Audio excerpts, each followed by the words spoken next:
Welcome to Thursday Live, and I have to tell you, you're going to be absolutely grateful that you got to be a part of this particular evening. And I just encourage you to share with as many people as you can, text, invite, do whatever you need to do, because this is going to be a fun discussion. We're going to be focusing in on the glory of Christmas, and I'm going to have the privilege of having a conversation with the three-member core creative team that from January through December are a part of making this thing come to life and have been doing it for a very, very long time. They happen to be some of my favorite people on the planet. I love to do life with them, community with them, and certainly enjoy doing ministry with them. But when it comes to the glory of Christmas, I love to stand in awe of what God has chosen to do through them.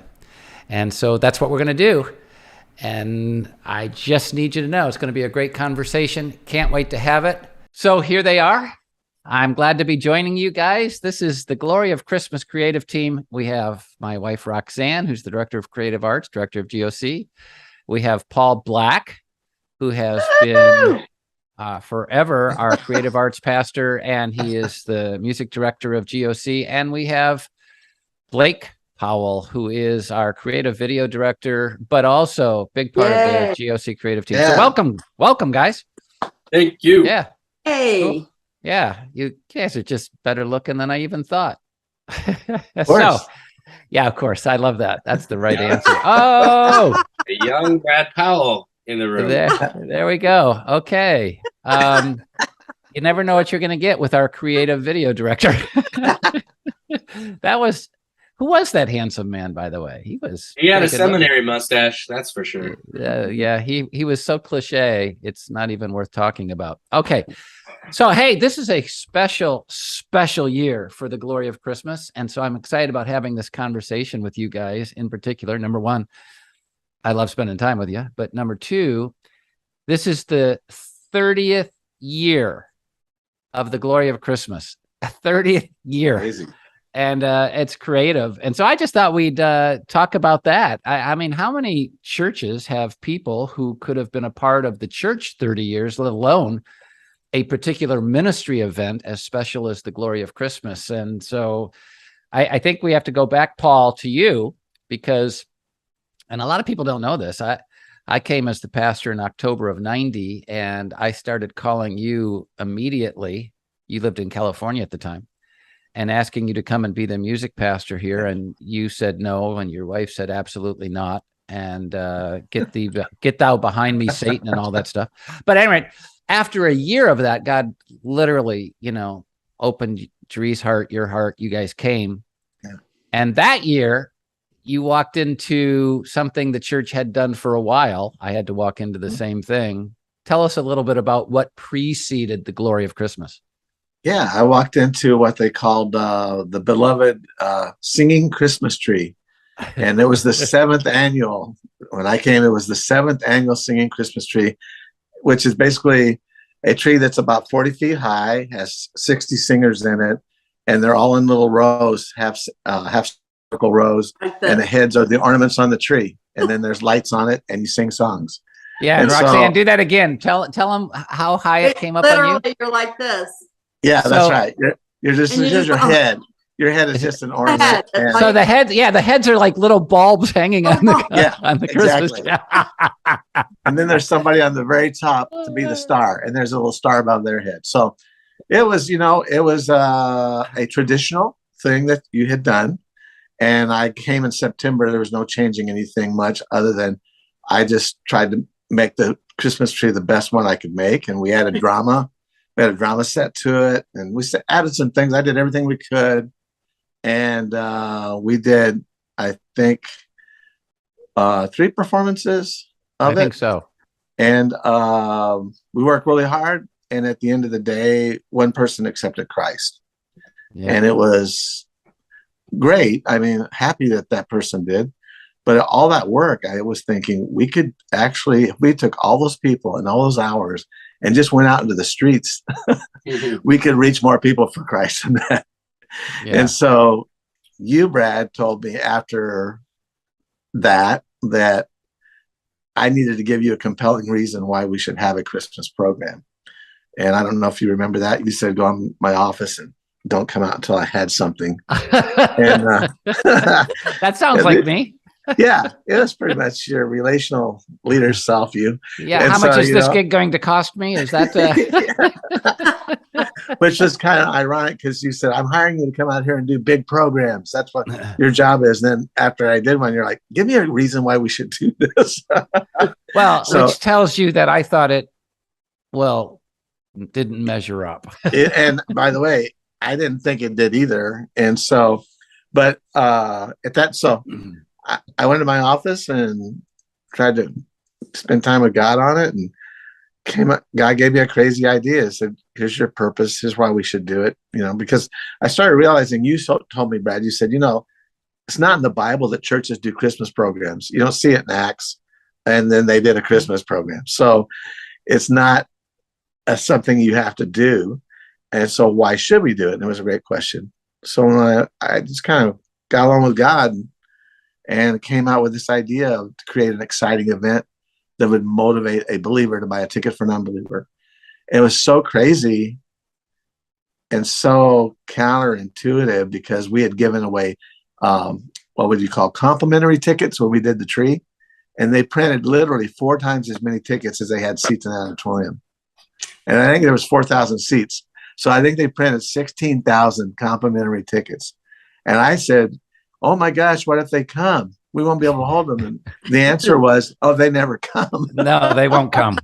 They won't come. But it was traditional, and that's what worked apparently in the past. So this idea was crazy, and I was laughed at first, not by you.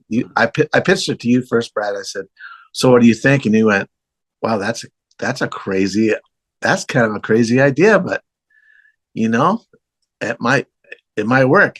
And then you kind of put it in my ballpark, and you said, well, I guess it's okay. Can you make that happen, or something along that lines? It was more like, are you sure? Okay, it's on you. But then I said, okay, Brad, I'll do this, but you got my back, right? When we start selling tickets, that's going to create a stir in the church. And he was like, yeah, I have your back. I said, okay. So then that's how it started. And by the way, people don't understand, because now we have 30 years of this, how dramatic that was to go, first of all, to change, just to change from the tree to something else that no one knew of was a major change. And the people inside the church, not the people outside the church, but the people inside the church, basically traditional Christian people, loved the tree. I mean, loved it. And so that changed. But then churches are supposed to be free, right? I mean, church is supposed to be free. And when we started talking about charging tickets, that wasn't even just having your back. I had to stand up, if you remember, and I had to cast the vision to the church and say, look, we've been inviting people in for free tickets, and no one wants to come to a free anything because it sounds like it's not going to be good. And number two, the people who come and give are the guests and not the regular people from the church, because they already give at the church. And so why don't we make this compelling enough for people to buy tickets to give to someone? The people will be motivated to come because it's a gift that costs something, and Christians will be people in the church will be the ones that pay for it. And cast that vision. Not everybody bought it, but we immediately started becoming more successful at reaching the very people we wanted to share the gospel with. How do you remember it? Yeah, absolutely. And I remember one guy coming into my office and told me that if Jesus was here, he would whip me because I'm selling things in the church, And then he proceeded to call me the Antichrist. I've never been called the Antichrist in my life, but that guy did. Well, you finally joined me. So now we're in each other's company. That's right. And what happened when we did that, the church bought into it miraculously, which was great. And everything was going great. I remember the final dress rehearsal. You had invited a neighbor that had come to the singing Christmas tree, and she asked you, now I want to come again. You're going to do the tree. And you told her, no, it's going to be something better. And then you came to me and you go, it's going to be better, right? It's going to be better. And I was like, yeah, it's going to be better.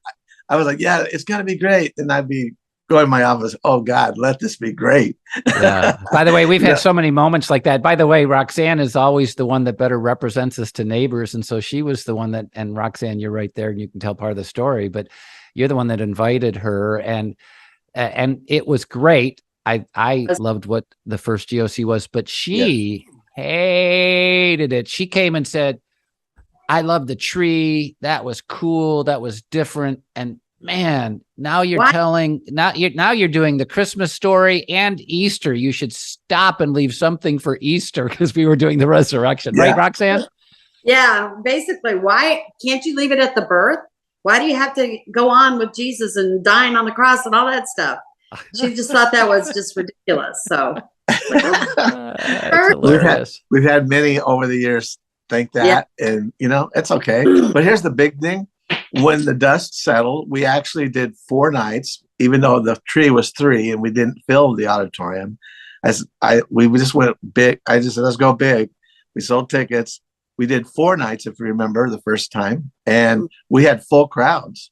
Yeah. Not only that, more importantly, we had 131 salvations that first GOC compared to 1 with the tree. And that was the kicker. And by that the way, really that's the set us off.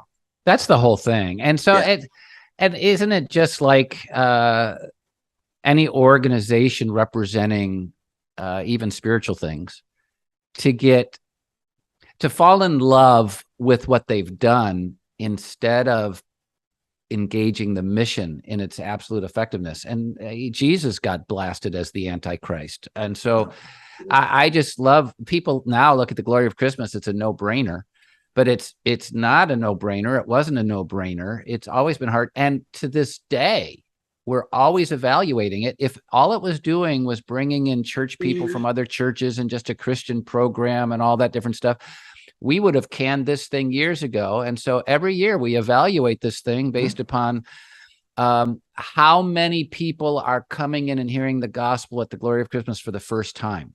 And it's, we try and keep it well above 50%, but it's usually more like 70%. And that means we're planting seeds of the gospel in new lives, whether that is a decision at that moment or not. And then we try and track that. So there's nothing at Northridge that we do just to perpetuate what's been done. And so what was back then is still today. I want to go to Blake because Blake, you're sitting there patiently, but it's curious. We're talking about 30 years ago. You were a kid. What was your view of it? Do you even remember this thing? I'd be curious as to how you see it. I remember the singing Christmas tree. I mean, I thought that was awesome because I was like 7. And I would play on, I'd go up on stage and play on it when no one was around. But of course you would. Of course you would. You got to get to the top. You want to be the star, the star. It's very hazy. I was going to ask, like, even Rock, like, what was your role in that first one? You guys, when you guys were in the trenches, I was in, diapers. Basically, I was in La La Land. I was in like the happy space of not having any real reality yet. So, I was in the choir, and I remember doing a song with Jeree and another girl doing a trio. And so one of the rehearsals, I brought sombreros because it's kind of a Mexican type of song, and we put them on and started singing it. And Paul was freaking out with us. He was so mad at us. Because we were doing tricks. We had nothing to do up there. So we were trying to do all these fun things and just do something funny. And he wouldn't have it. He was not happy about that at all. But I do remember that. And I actually volunteered a lot. I did the children's choir for the next one. And actually, did we have children's choir for the Christmas tree? No, I don't think so. No, we didn't. So I started getting more involved because I could just see he was overwhelmed with all of it. The new thing, not the tree, but this next part when we went to GOC. And so I just started getting involved in that as much as like volunteering. And what people people only know you for what you are today, Roxanne, a very important lead in this whole creative adventure of ours. Some would say integral. Integral, yes, for sure. Intra girl. Are you an That's a good integral? Integral, right? That's the word. Yes. Yeah, integral. At any rate, but you were a volunteer, absolutely committed to our ministry and moving forward, but as a volunteer. And a lot of people don't even know this story. This is all interesting, actually, I think, because Paul, we're talking about the glory of Christmas. That's kind of the point of this, but you didn't just get to do nothing else but the glory of Christmas. I mean, here we were in this unbelievable battle for transitioning the church at large. Every weekend was a major affair, and every ministry aspect. And Paul, I asked Paul to a lunch one day, and we were having trouble with, our 45 ushers or something at the time, and old guys standing in the back of the church like this every week, staring people down. It was horrible. It was horrific. And like new people would come in and run away. Anyway, so I invited Paul to a lunch one time and said, "Hey, bud, those ushers thing, yeah, they're really a problem. They need to be fixed." I said, "Yes, they do. And I'm going to assign you with that job." So yeah, he's changing the music program, helping us do the weekends, ushers, organizational And things.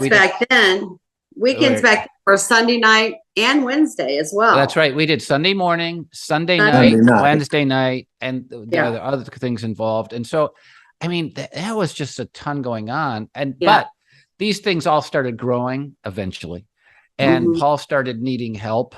And I'll never forget, he came to me and he said, you'll learn some things, because a lot of people don't know how this stuff happens. He says, "I think Roxanne should become my assistant." And I said, "On staff?" And he goes, "Yeah." And I went, "That's never going to happen. I'm not going to hire my wife. That would be horrific." And this thing went on for about 6 months. You actually hired someone else in the meantime as a part-time person and all that. But then I'll never forget, after that a while, it's like I didn't hear a voice. The handwriting wasn't on the wall, but it was so clear. God stamped in my heart. So let me get this right, Brad. Because she's married to you, she can't fulfill the function of my call in the local church. And I went, ouch. And so I said, "Okay, God, I get it." And then I had to go to fight through all the different organizational patterns, again, traditions. Pastor's wife can't do that kind of thing, but yes, they can. And we went through that. But that's how then your mom, Blake, became a part of the staff. And it wasn't just for the glory of Christmas. It was for the whole creative arts thing as your assistant, Paul. Yeah. I remember the second month that I came in September. October, you took me to Big Boy for lunch, and I thought, "Oh, this would just be a nice community thing." We weren't really friends then. We just kind of knew each other. And you said, "I just thought we were just going to have a fun lunch." You pull out a sheet of paper. Here's your new job description. And it had take care of the ushers, lead the guest services, lead the parking team. And we didn't really have any leaders. And I said, "Well, who are the leaders?" And you have to find them. And so I was like, "Okay. Oh yeah. And fire the head usher and get another person in there." And so it was like very overwhelming. When I think about it right now, I go, "Oh my gosh." And then the fact that the previous church I'd been in, we had a part-time secretary, admin, whatever you want to call it.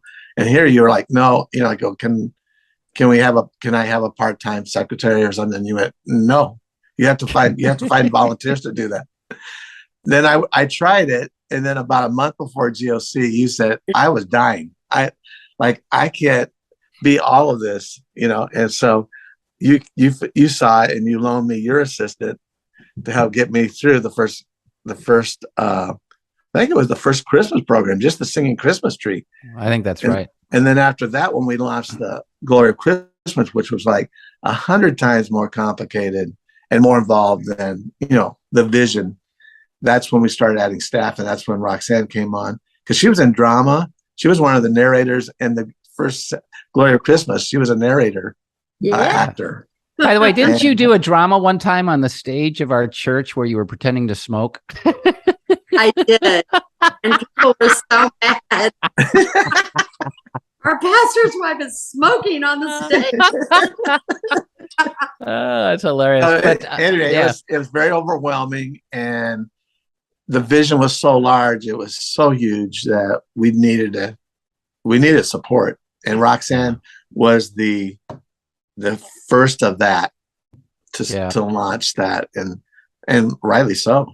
And that's really weird because along the way, of course, we did it all. You were saying I wouldn't even give you an assistant. I mean, people don't understand. We were a very small church that didn't have the resources even for the staff for that. And so we had to, and some people weren't willing to give because they hated our changes and they wanted to drive me out as the leader and us. I'll never forget one time, Paul, this was a weekend, not a Glory of Christmas thing, but you walked by me after leading the church in the music we were doing to transition. And you said, my gosh, wasn't it like, they're dead? And I said, don't worry, they've been dead a long time or something like that. Or they hate I can't remember exactly the phrase, but I remember it exactly. It's still in my head today, walking by you on the platform, but because back then we sat on the platform, I'd be sitting on the platform, you're preaching, and then I go and do the song leading and with the choir and the orchestra. And then we would pass by each other, in our duties. As we passed by, I said, because I just led the worship and it was pitiful. No one was singing. They were just looking at me like, I could still see that. And I was like, I said, Brad, I'm sorry. I can't find the pulse of these people. I cannot find the pulse. I tried hymns. I tried choruses. Nothing worked with them. And I passed by you out of frustration. I said, Brad, I'm sorry. I can't find the pulse of these people. And you said, don't worry, Paul, they have no pulse. Just keep doing what you're doing. Yeah, that's exactly what it was. Oh, the history. But all right. So all of this was vision. We did all of this effort. We did all this stuff out of vision for wanting to wake the world up to Jesus, though we didn't use those words at the time. And I think our mission was to lead people to a life of faith in Christ and then on to a life of full devotion. I think that was our missional statement. Mm-hmm. And but then Roxanne, you came along and administratively helped to start organizing this under Paul's thing. And then I saw, and this says something big about Paul. I felt like his creativity and what he really brings to this thing. There are very few orchestral conductors as talented as you, Paul, and there are very few choir directors, and there are very few that can do both choral, vocal, and orchestral, especially together. And you excel, and then the creativity behind it in that time. I saw that the administrative stuff was getting in your way. One example I'll never forget. You were up adjusting lights and I came into the auditorium and I just got PO'd at you because I was saying, you're not supposed to be adjusting lights. You're supposed to be leading this thing out and, blah, blah, blah. And it's a memory. But so I actually then made the switch and I said, why don't we let my wife, who's very, very creative, but administratively unbelievably talented, carry the load of leadership in that area so you can be free underneath. And instead of seeing it as a loss, gain, competition, you went, yeah, let's give that a go. And so it's a weird evolution.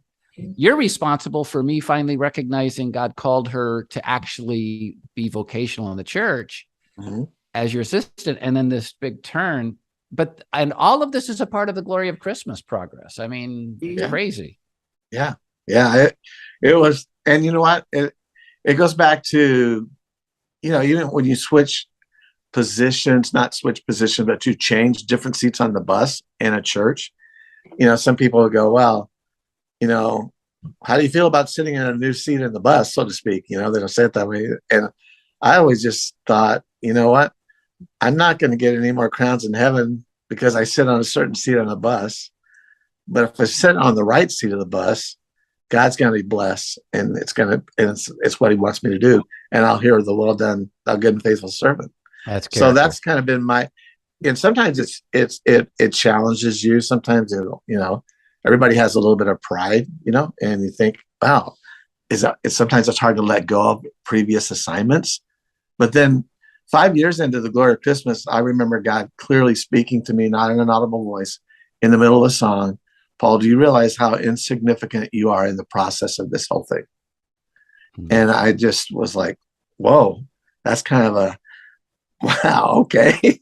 And by the end of the song, I was like, yeah, I am. And I need to lead that way. That's And so awesome. that was the beginning of unleashing all the lead volunteers and Roxanne coming on and leading those people and then switching positions in the administrative area. Yeah, it was, and I just saw it unfolding and I was excited. And I actually realized that God was inviting me not to limit my ministry, but to Maximize change it. my ministry from addition to multiplication. Yeah, and by the way, that's exactly right. Now, this is because we try and control, right? We hold on, we keep it from becoming all that God can do it. So, Roxanne, we've been talking a lot about you. I adore you. People don't have an understanding of you were a full-time mom, you were a full-time wife, you were a volunteer in every aspect of ministry in my life as the senior pastor of this church.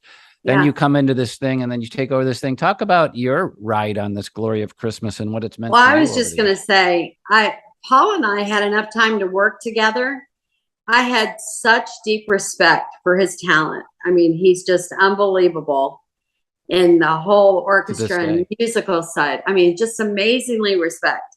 So it may have been that way on paper, but I was just along to be the helper and to make it work. And I could actually, do what I wanted to do.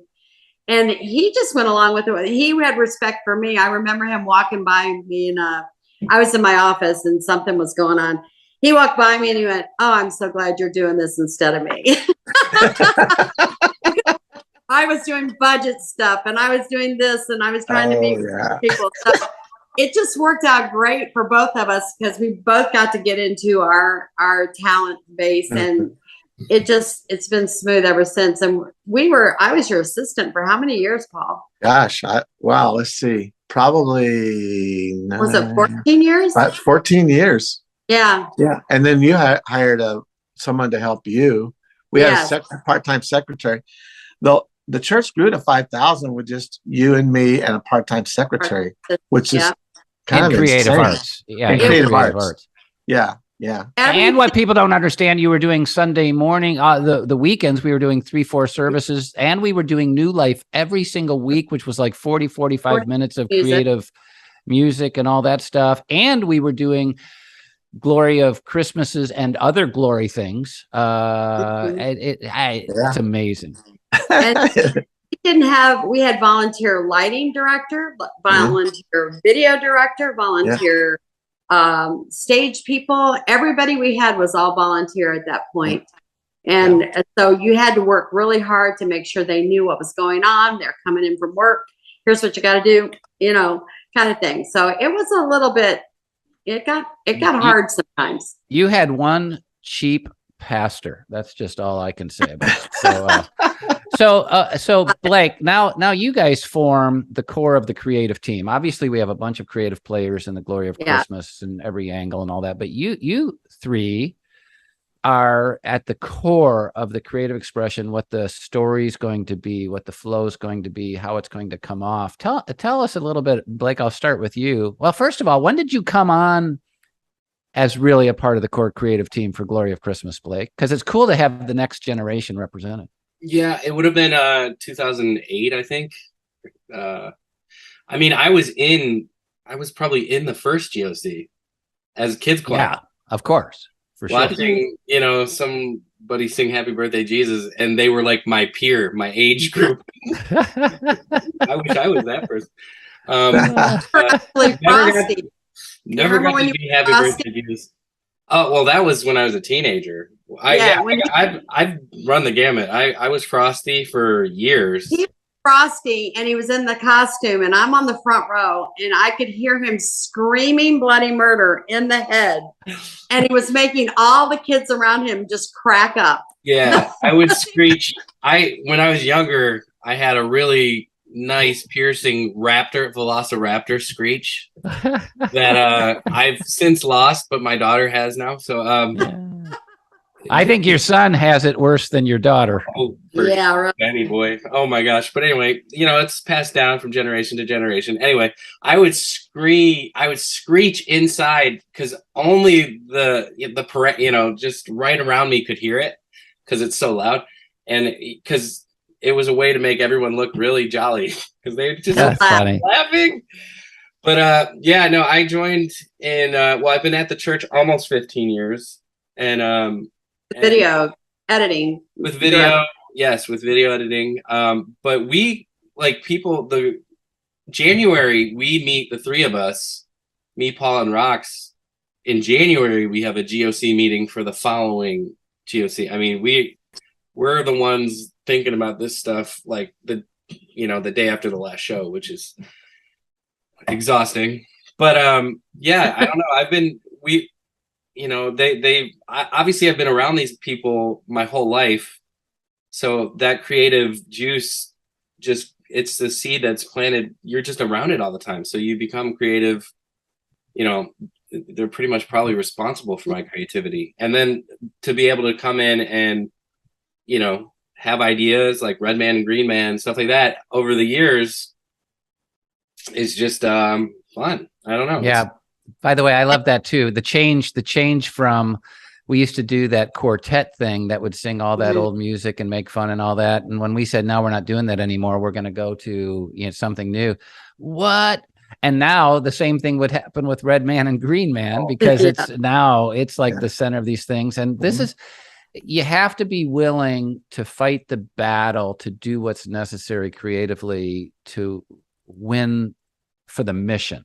Mm-hmm. So, and we could talk about it forever, but I'd be curious, not many people are a part of something like this for 30 years.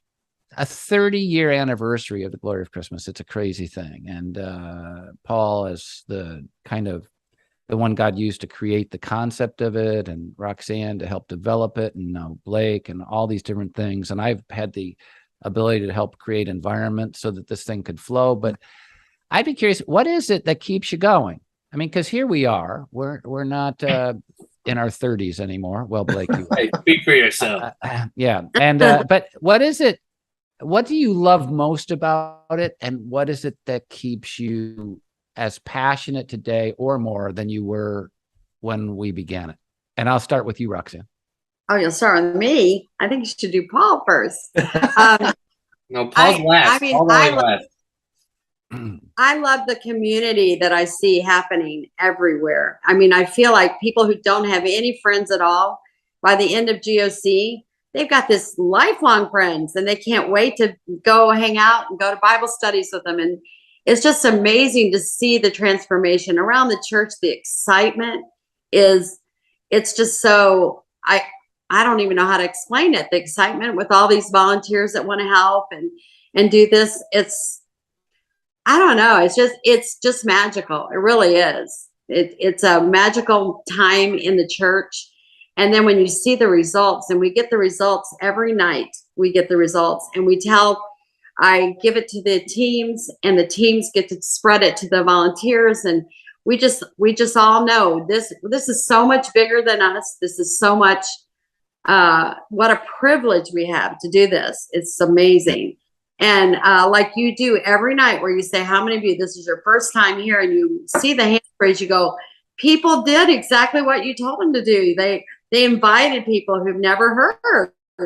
And it's just exciting, because in our normal world, I mean, we get to talk to a few people here and there, but nothing like this. Yeah. And the fact that we get to sit around in January like we do and go, okay, we got to do White Christmas, but let's do it a different way. And then we go, hey, can we put guys in hospital beds? And then we all start cracking up, and we just go, because that just came out of the brainstorming process that we do. So it has a creative side to it that I love, that we get to do. And then, we have such an amazing team now. We have we hired a lighting director, a video director, and all those people. Then they get to come in, and it stretches all of us. Technically, stretches all of us in our vocation. It's just, there's something about it that I don't even know how to explain. I'm sure, Paul, you didn't even think that it would do this kind of thing. No.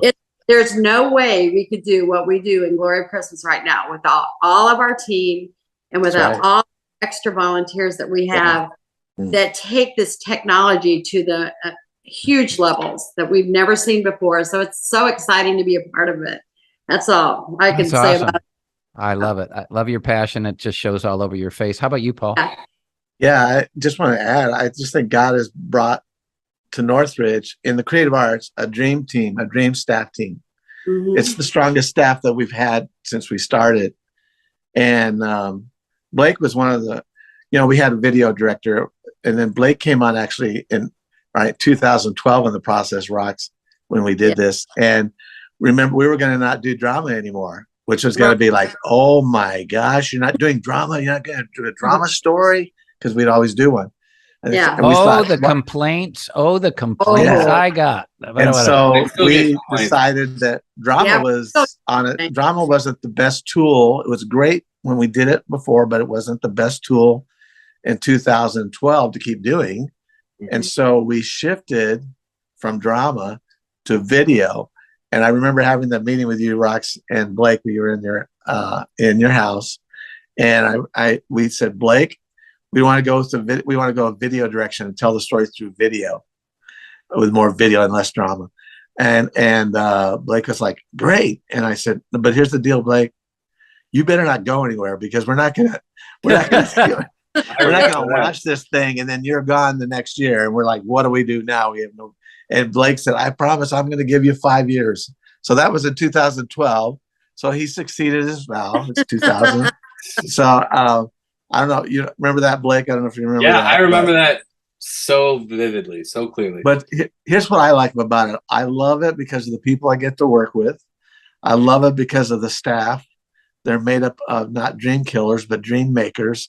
I love it if we can dream something, the three of us, and we have staff that actually can do it, which is incredible. That's a dream, right? So it's like we're living a dream. And then the interesting thing about all of it is, I always thought about it. I thought GOC would only last 5 years, because in Northridge we don't do things very long. Like that's just not the way we work. And so I thought this gig will go 5 years. We'll find a better way to reach people. But the fact that it's kept on going, it's been always surprising to me. Mhm. But you ask, why do I keep doing it?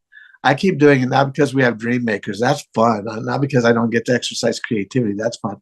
I do it now because just for the love of the people, the love of the staff, the love of our volunteers, the love of the people coming to the church.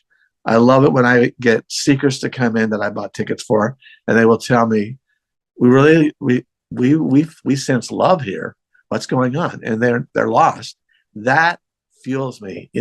That fuels my fire, knowing that all these the things are going on. And I think the main thing that keeps me going, Brad, is the fact that we have no idea how influential GOC has been over the last 30 years. I know 500,000 people have sat in seats, but who knows? Who knows? How many Happy Birthday Jesus girls go up? Right? Who knows what they're going to do? And it's crazy.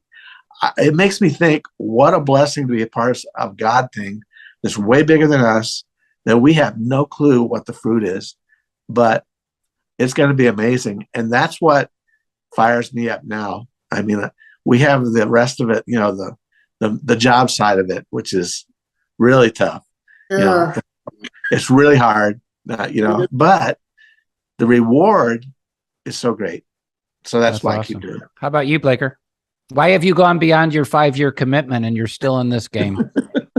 I would say, we work so hard. I remember a GOC probably, it had to be like 7 years ago or something. And I remember sleeping at the church, literally waking up 3 a.m, doing some editing, falling asleep, waking up at 7, editing a little bit, and falling asleep.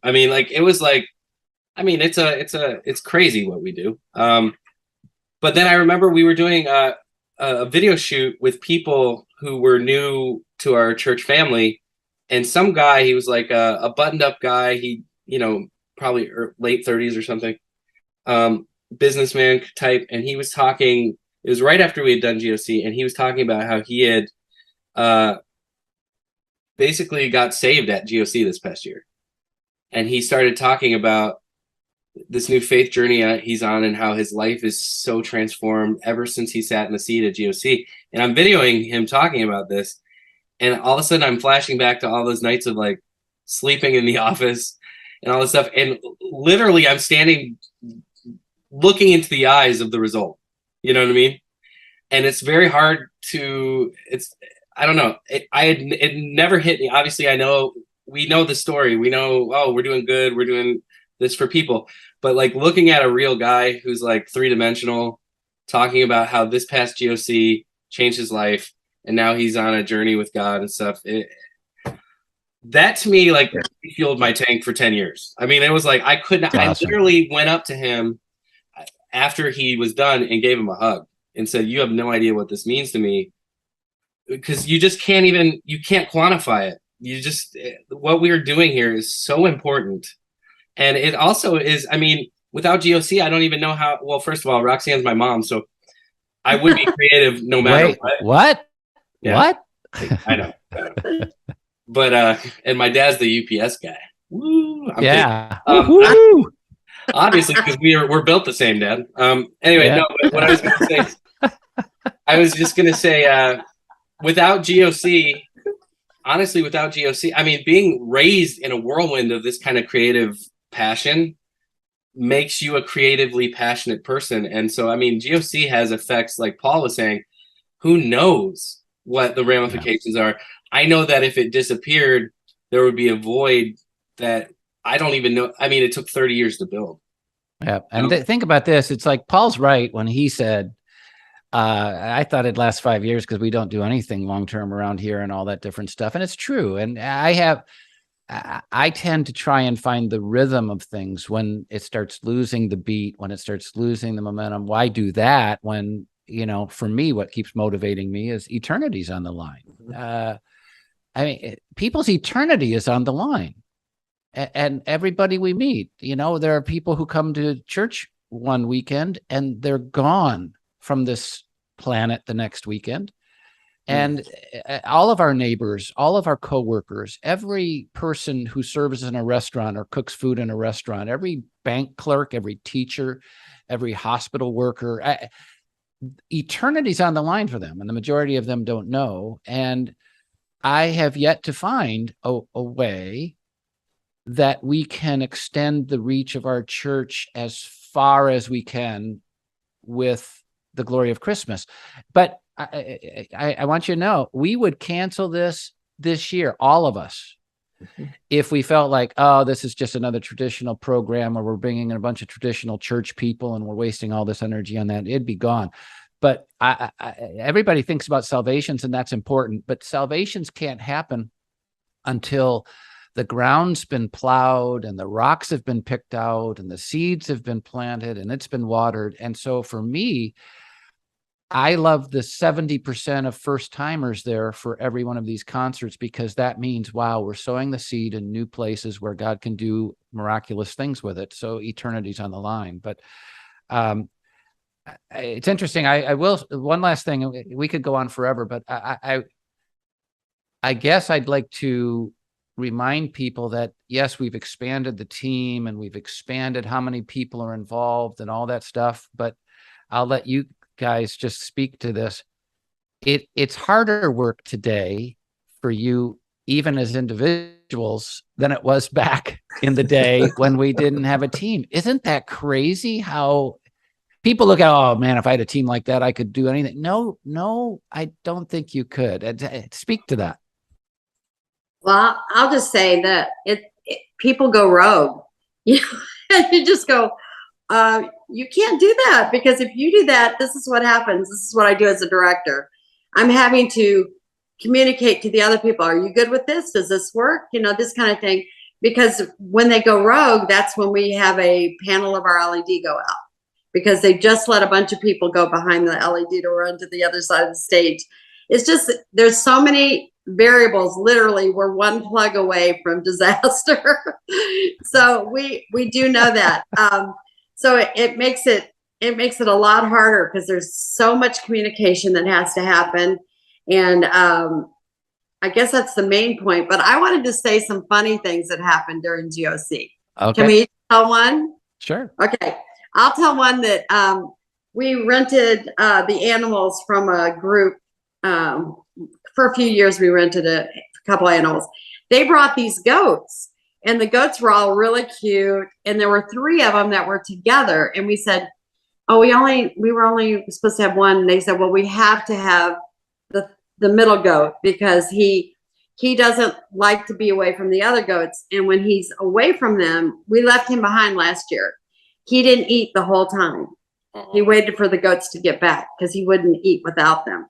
So then we bring these goats in, and for some reason, and you probably didn't even notice this if you watch GOC, one of the goats does not like carpet. So he would walk, and he'd walk on the stage, and then the minute he hit carpet, he went to his knees, and then he was doing this. And I kept figuring, why is this trainer picking this goat up? And I found out that it was because he doesn't like carpet. So he had to do this. And it was just one of those funny moments. You just go, wow, this is so cool. But that's mine. Paul, what's your funniest thing? Oh, man. The funniest moment. There's so many of them. It's kind of hard. I've got one that you can tell. Okay, what's that? When when Phil ascended in the old building. Yeah, in the old building. Not so funny. Yeah, that was. I guess that's not funny. Yeah, it's not funny, but I mean, we did an ascension scene that was about 40 feet high, higher ceiling than what we have in our church now in the old building, and we had a volunteer building it. You know, we didn't have a professional fly team to come in and do this thing right. So we have an engineer who never done it and tested it and all that. And he got it. And we're flying Jesus up 42 feet in the air. And it was a feat just to get that done. We had to cut a hole in the ceiling. We had to go through all kinds of, as you remember. And I was just happy there was 2 wires coming down and then he was actually going up. I was just like, that's a win. Then Brad came and said, I see the wires. You know, I see the wires. And I just said, yes, thank you very much. I see them too. And so anyway. By the way, I still see the wires sometimes, but you do better at hiding them. Yeah, that's right. Really that's nice. right. And it's funny. But yeah, he raised Jesus up, but then he lost control of the stop button. And before he could find it, Jesus had his shoulder in the pulley. And so and I heard him yell. I thought, that's not good. I heard him yell. It wasn't a performance. It was a rehearsal. No. So there's been some funny things. I think one of the most unusual things is the year I prayed, God, do something unusual this year that can only be explained by you. And so then he took me out. And then Rox, you had to direct, and you and Suzanne had to direct the choir and the orchestra, having never practiced it before, and do it. And it wasn't funny. I felt bad for you guys because I literally throwing up. I literally couldn't go there. I was going to throw up. Yeah. And I was throwing up. And you guys, you led the choir. Suzanne stood up from the piano, kind of cued the orchestra. And then, you made it happen. Fortunately, it was like 5 shows in. And so they were all in kind of program mode anyway. They actually kind of knew. And they were kind of supporting you and they were get it together as a team. And you guys pulled it off. We did that. We did that Gloria song, and I didn't know which side of the choir started first. So I went, "Who starts first?" And they were going, "Gloria, Gloria, Gloria, Gloria." It was just hilarious. The whole thing was funny. I thought that was the night where I said, "I am not turning around, and I'm not directing the choir on Silent Night in the aisle." Not the choir, the congregation. Yeah. Well, the congregation, with the choir there. Yeah. And one of the ladies, the visiting orchestra member who was not a Christian, she looked at me and she said, "You are going to do that because that is the most beautiful part of GOC." And so I was like, "Yes, ma'am." So, because I was just going to cut it, That's funny. So, I mean, Blake, do you have one? Yeah. I'm going to wind this conversation down or else they're going to start saying, hello, we don't have 12 hours. But Blake, do you have a funny one? Yeah. Well, I mean, my side of things is so different. First of all, Paul and I, one of my favorite things would be Paul and I, when we write the narrations and stuff, Paul and I, it's so funny because he knew me as a punk kid, and now he and I are like banging our heads together, figuring stuff out, and it's really magical how we are able to do that. I love that part of the creative process. Paul and I wordsmith things together, and I mean it's all in house, which people think we like bought some Hollywood script. We made everything up. But then the other side I would say that is fun is like I got to shoot and direct and write all the videos for it. And so I have funny things that like are in my head from when we were filming that have nothing to do with like the actual day. It's like our Joseph and the donkey, when we were filming that, they like hated each other.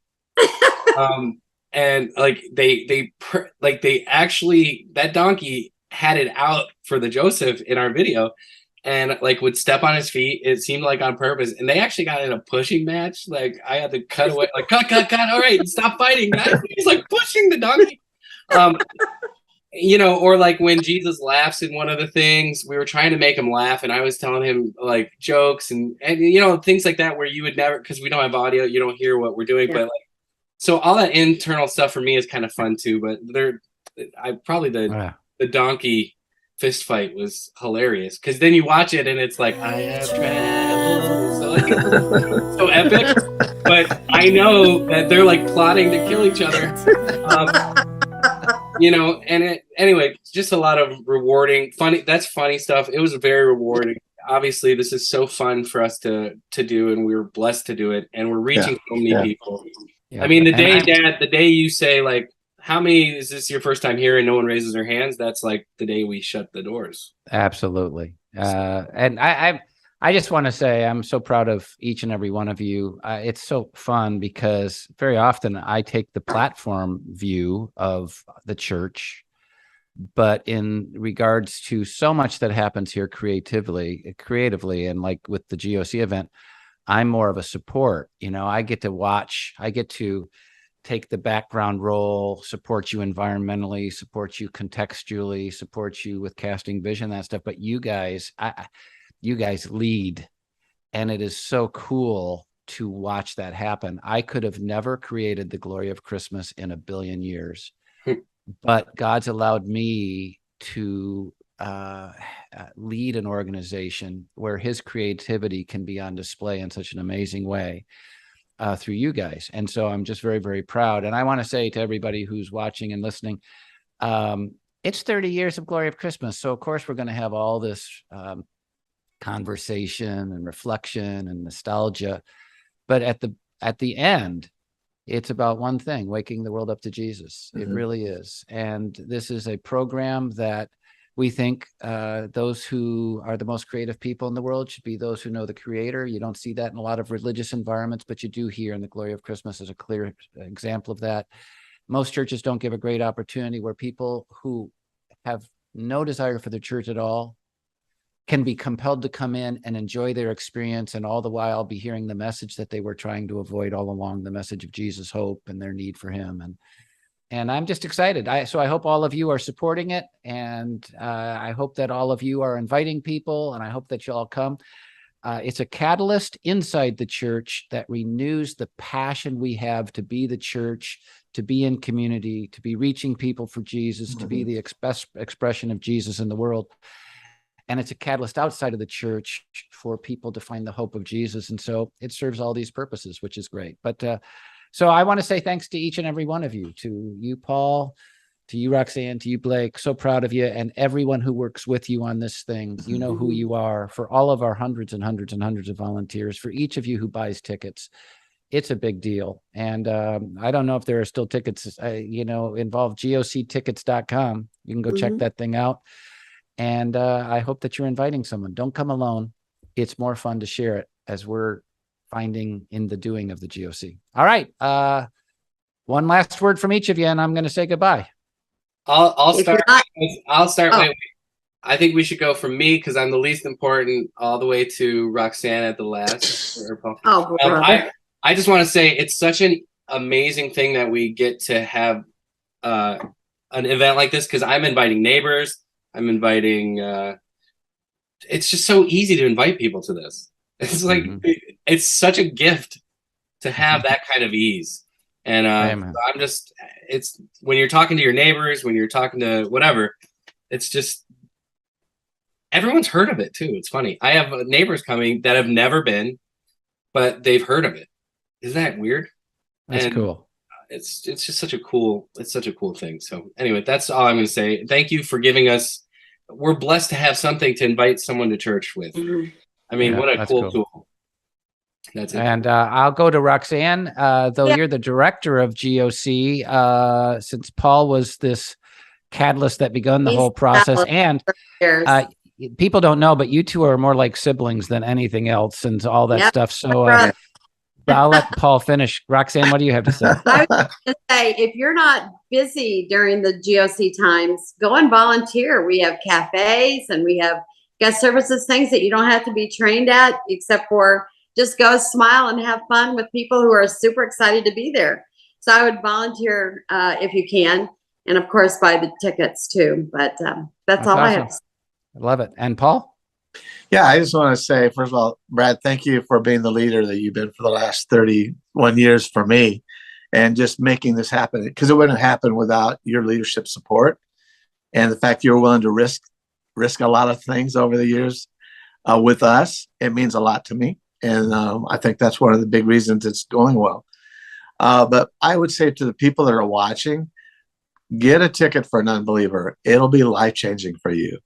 You'll be so excited about the program, and don't just consume, but contribute. And we make it easy. It's easy to invite. I invited a waiter at Alexander's just last week. Brand new, Awesome. never heard of the church, and it wasn't hard. Yeah. And he's excited to come, and he's going to bring somebody else. So I'm going to be excited that night because I know Dominic's going to be out there in the audience to watch it, and it can happen for you as well.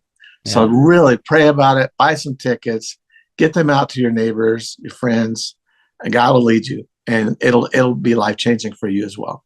Well said, all of you. Well, thanks I for love the how you conversation. guys. Yeah.